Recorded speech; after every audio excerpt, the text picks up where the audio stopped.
I want to continue our series of walking through each of the 10 states where abortion is being placed on the ballot on November the 5th. Now, Nebraska is unique among these states as competing ballot initiatives offer voters a distinct choice on the direction for their state. Now, all the other states have pro-abortion amendments on the ballot. You got a choice in Nebraska.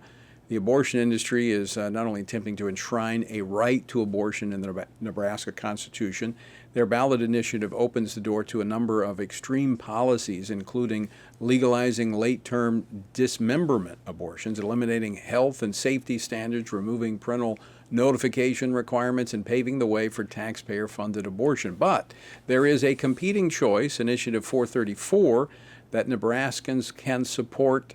So joining me now to discuss this is Karen Bowling, Executive Director of Nebraska Family Alliance. Karen, welcome to Washington Watch. Well, Tony, it's great to be on the Washington Watch with you this evening, and grateful to have the conversation about protecting babies in Nebraska. Well, it's the only state that has a pro-life initiative on the ballot in this election. So tell us about the two competing amendments that will be on the initiatives that will be on the ballot. Well, Initiative 434 is really common sense protection. It's defending parents' rights. It's keeping our daughters safe. It's preserving parental notification to protect parents and their daughters. It's also safeguarding health and safety standards to ensure only licensed physicians are providing health care to women in need and in crisis. It also makes certain we do not fund abortions here. It makes certain that there is no path forward to have tax-funded abortions. And it also, I think, is really important because the way the language for 439 was written, the first 6 words say, all persons shall have a fundamental right to abortion.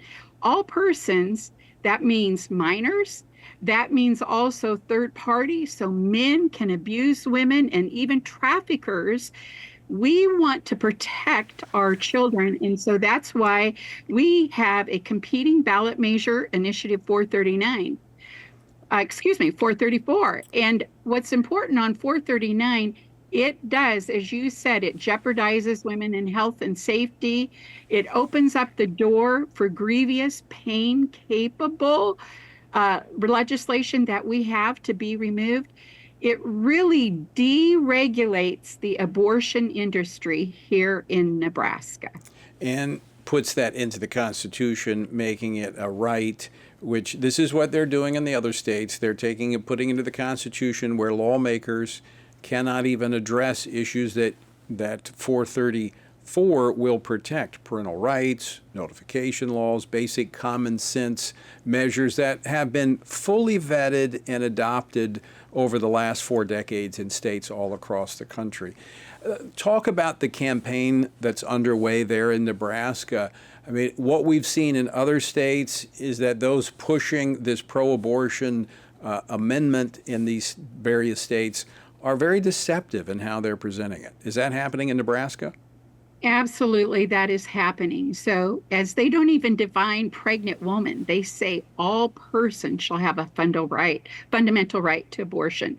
They also say without interference from the state or its political subdivisions.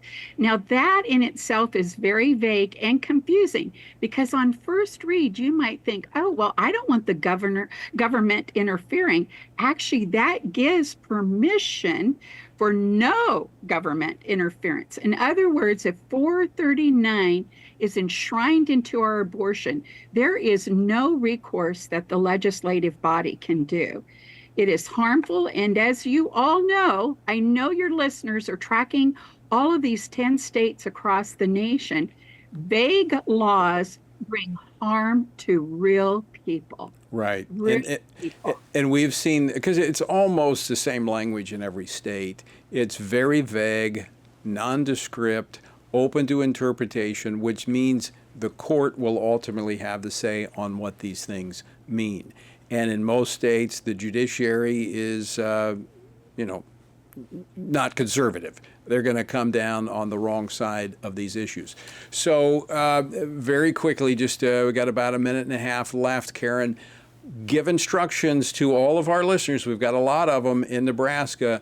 Give them instructions leading up to November the 5th.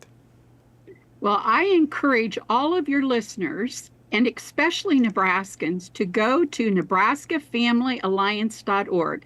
It explains both ballot measures, and we are encouraging you to vote for Initiative 434 and vote against or no on Initiative 439. Obstacles are before us, but we view this as God-breathed opportunities.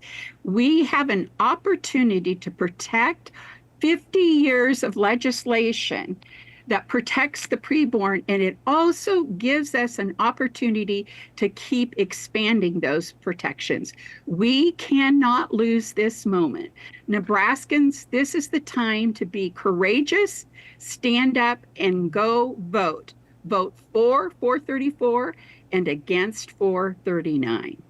All right, Karen, well said. Thanks so much for joining us today, and thank you for the great work you do there in Nebraska. Thank you so much, Tony, and to all of your listeners. May God have mercy on this nation. Amen.